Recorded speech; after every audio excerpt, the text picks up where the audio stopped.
Coca-Cola tem um valor de mercado de 256,1 bilhões de dólares, com mais de 700 mil funcionários ao redor do mundo e com um lucro anual de quase 10 bilhões de dólares. E é impressionante pensar que ela atingiu esses números vendendo refrigerantes. Bem, quando começamos a analisar os números, as coisas passam a fazer mais sentido. Segundo pesquisas realizadas em 2018, o consumo de refrigerantes no mundo foi de aproximadamente 700 bilhões de litros. Isso mesmo, 700 bilhões. Só na China, a média do consumo da bebida é de mais de 1 litro por dia. E a Coca-Cola é a grande empresa por trás das vendas de refrigerante. Não é à toa que nos últimos 10 anos foi a marca de bebida mais consumida no mundo, sendo escolhida pelo público por 6,6 bilhões de vezes. Mas qual é a fórmula por trás desse sucesso? Como a Coca-Cola construiu esse império apenas vendendo refrigerantes? E mesmo com estudos apontando malefícios para a saúde com o consumo exagerado da bebida, seu consumo continua a aumentar ano após ano. Como é possível? Há quem diga que existem segredos nebulosos escondidos e várias teorias da conspiração já surgiram durante os anos. A verdade é que muitas empresas de refrigerante surgiram no decorrer do tempo, mas nenhuma ainda conseguiu atingir a presença de marca que a Coca-Cola conquistou. Para se ter uma ideia, Coca-Cola é a segunda palavra mais falada no mundo todo, ficando apenas atrás de OK. E o principal fator desse sucesso foi a construção de marca feita durante sua história, principalmente utilizando recursos e ferramentas de marketing e comunicação. Provavelmente você se lembra de alguma propaganda da Coca-Cola que te marcou e que nunca mais esqueceu, certo? E quando falamos nas propagandas da Coca-Cola, é impossível não fazer uma ligação com a época do Natal. A sua publicidade em volta dessa data sempre foi marcante, seja com os charmosos e carismáticos ursos polares ou com a presença alegre e afetuosa do Papai Noel. Inclusive, muitas pessoas acreditam que a cor do Natal é o vermelho por conta da Coca-Cola, já que é a cor principal da sua identidade visual. Há também quem afirme a figura do Papai Noel que conhecemos atualmente seja uma criação da empresa. Será que tudo isso é verdade e a Coca-Cola criou toda essa magia natalina que conhecemos atualmente para vender mais os seus produtos? Para falar da estratégia de marketing da Coca-Cola, antes precisamos conhecer sua história e quais foram os principais fatores do sucesso da empresa no decorrer do tempo. O refrigerante mais amado no mundo nasceu em Atlanta, Geórgia, em 8 de maio de 1886. O Dr. John Stith Pemberton, farmacêutico local, produziu um xarope que era misturado na água com gás, produzindo uma bebida que era ao mesmo tempo deliciosa e refrescante. Um slogan que continua a ecoar até hoje, onde quer que a Coca-Cola seja consumida. Naquela época, cada copo era vendido por apenas 5 centavos de dólares. Quem criou o nome Coca-Cola foi seu sócio e contador, Frank M. Robinson. Desde aquela época, eles já pensavam em publicidade e acharam que a sonoridade dos 2 Cs ficaria boa para vender o produto. Mas durante o primeiro ano de atividade, o negócio não se mostrou tão interessante assim. Em média, eram vendidos apenas 9 copos ao dia. Como o tópico principal deste documentário são as estratégias de marketing e venda da Coca-Cola, vale ressaltar que a primeira propaganda feita pela marca foi vinculada em 29 de maio de 1886, no Atlanta Journal. O anúncio trazia o slogan: delicioso, refrescante, emocionante, revigorante. No entanto, mesmo com as propagandas vinculadas, o volume de vendas era baixo e Dr. Pemberton não se animou com os números. O fato é que ele não via potencial na bebida que tinha criado e aos poucos foi vendendo parte de seu negócio para vários sócios. E pouco antes de morrer vendeu o restante de participação que tinha na empresa para Asa G. Candler por apenas $2.300. É duro acreditar que uma das marcas mais valiosas do mundo atualmente foi comprada por um valor tão baixo, mas é fato que Candler, que viria a ser o primeiro presidente da Coca-Cola, foi um dos responsáveis pela transformação que estava para acontecer nos anos seguintes com a empresa. Ele era um vendedor nato e apostou alto na propaganda. Em todos os lugares existia alguma peça promocional da Coca-Cola. Distribuiu cupons para incentivar as pessoas a experimentarem o produto e abasteceu os farmacêuticos com canetas, relógios, balanças, abajures, cartões e calendários com a marca. Em 1893, a marca Coca-Cola foi oficialmente registrada e em 1895, a bebida já estava presente em todos os territórios dos Estados Unidos. No ano de 1897, é iniciada a expansão internacional, tendo como alvo os países próximos, Havaí, Canadá e México. Tal crescimento fez com que as vendas saíssem dos 9 copos por dia para mais de 300 milhões em 1903. Ano também que aconteceu uma mudança importante na composição do produto. As 9 miligramas de cocaína presentes em um copo da bebida foram retiradas da sua fórmula. Pulando para o ano de 1919, o pai de Robert Woodruff, que seria presidente da Coca-Cola entre os anos 1923 a 1954, comprou a empresa de Candler por 25 milhões de dólares. Woodruff acreditava em 3 coisas: na qualidade do produto, na expansão internacional e no poder das ações de vendas. Ele contou com a ajuda das empresas engarrafadoras para criar protocolos de qualidade em todos os processos de fabricação. Tal herança se mantém até os dias de hoje. Se você tomar uma Coca-Cola no Brasil, nos Estados Unidos ou no Japão, o gosto será exatamente o mesmo. No campo do marketing, a Coca-Cola não parava de inovar. Foram eles que criaram as caixas com 6 unidades, facilitando o transporte do produto. A garrafa de vidro também tinha um design único e inovador, com curvas que lembravam o logotipo da marca e com uma pegada anatômica totalmente diferente das embalagens retas que eram vistas naquela época. Raymond Loewy, um dos maiores designers da história, descreve a embalagem da Coca-Cola da seguinte forma: a garrafa da Coca é uma obra-prima do planejamento científico e funcional. Eu a descreveria como algo muito bem pensado, lógico, econômico em seu material e bonito de se ver. É o mais perfeito invólucro de líquidos já criado e um dos maiores clássicos da história das embalagens. Anos depois, durante a Segunda Guerra Mundial, o então presidente da empresa, Robert Woodruff, afirmou que a Coca-Cola estaria ao lado dos soldados americanos durante toda a batalha. Para isso, foram desenvolvidas 64 fábricas móveis de engarrafamento. Acredita-se que a tropa consumiu 5 bilhões de garrafas durante toda a guerra.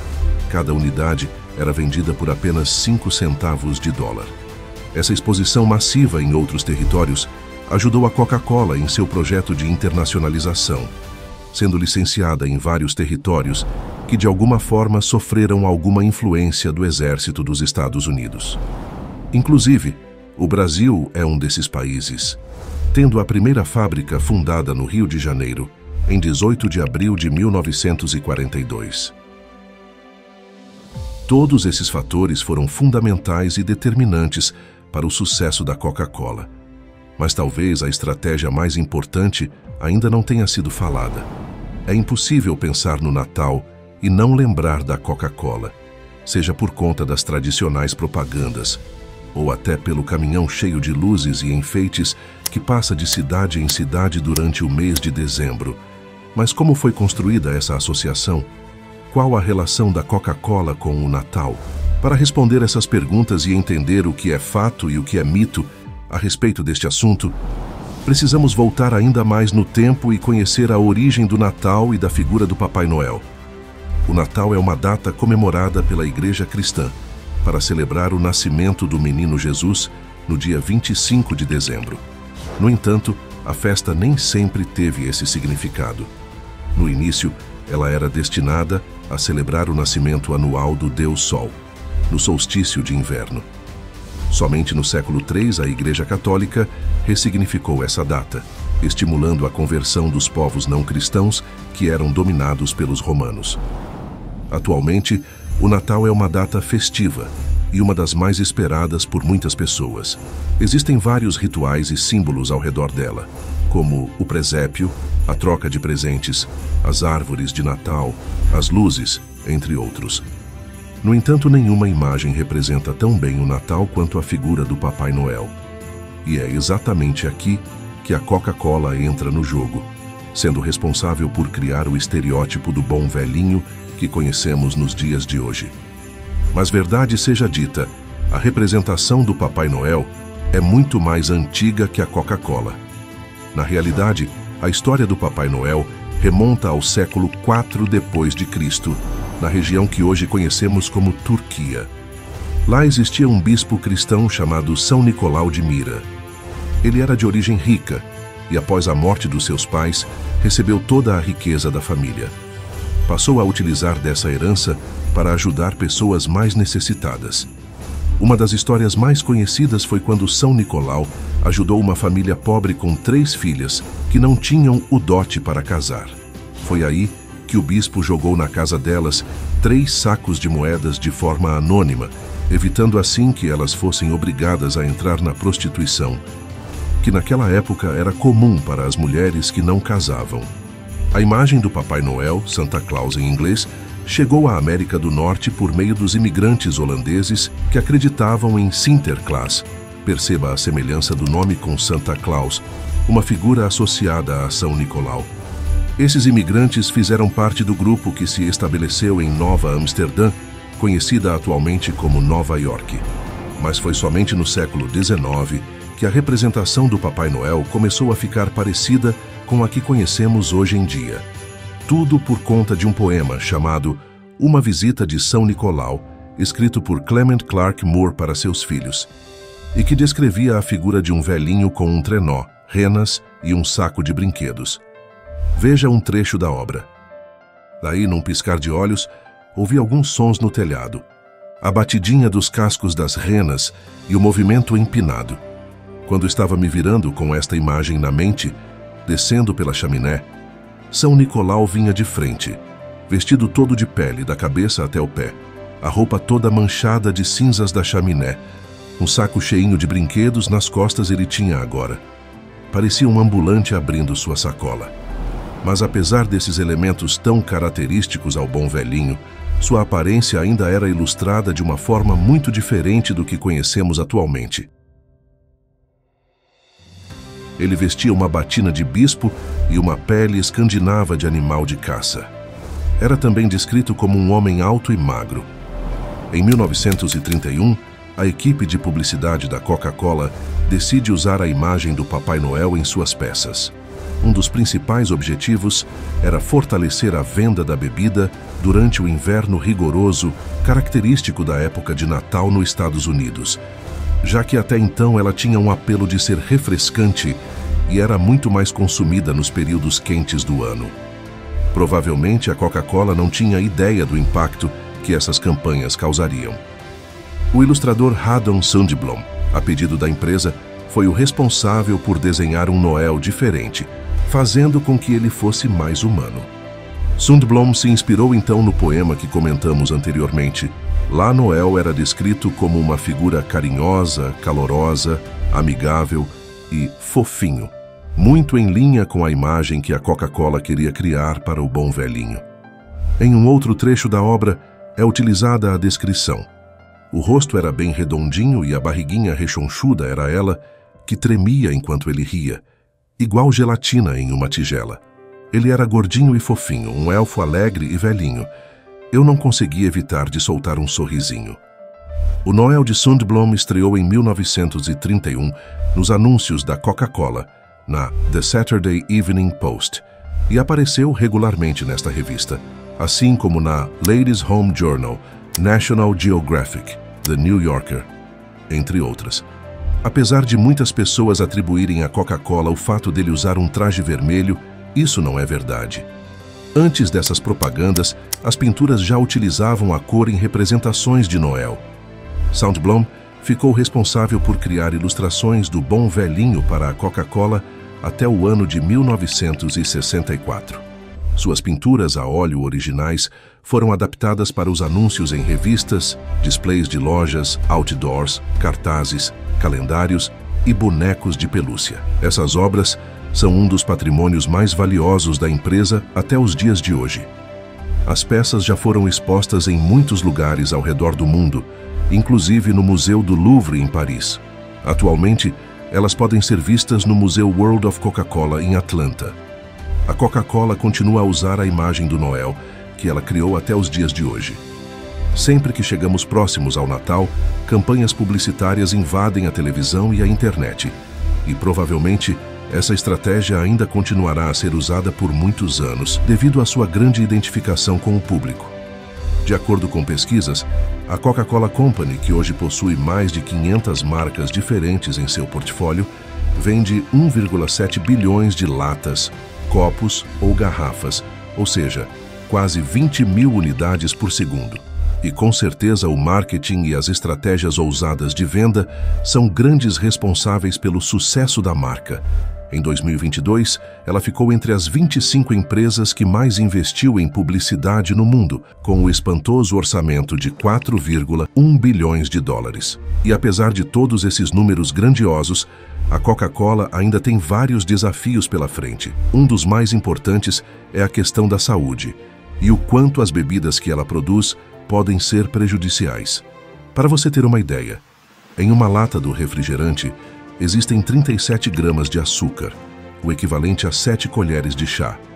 E a OMS recomenda que o consumo de açúcar não passe de 50 gramas por dia, quase o valor presente em apenas uma lata de Coca. Além disso, a forte concorrência de outras empresas impacta suas operações. A Pepsi é a sua principal rival em uma batalha que já dura mais de 100 anos. Aliás, se você tem curiosidade de saber um pouco mais da história da Pepsi e como ela conseguiu se manter firme neste mercado dominado pela Coca-Cola, comenta nesse vídeo com a hashtag Pepsi. Quem sabe este não será o próximo documentário que iremos produzir. E para fechar o vídeo, veja as 5 principais lições que podemos tirar da história da Coca-Cola e que você pode aplicar nos seus negócios, para chegar no topo. 1. O maior ativo da sua empresa é a sua marca e o que ela representa para seu público. O que você está fazendo para fortalecer a imagem do seu negócio? 2. Para crescer é necessário investir em marketing. Não tem jeito. 3. Tente o máximo que possível humanizar e aproximar sua empresa dos clientes. As pessoas são movidas por conexões. 4. Se uma propaganda for bem feita, ela não tem prazo de validade. 5. Um fator essencial para o crescimento do seu negócio é o foco na qualidade do produto ou serviço vendido. Qual outra lição você aprendeu com este documentário? Compartilhe a sua opinião com a gente. Te espero no próximo vídeo.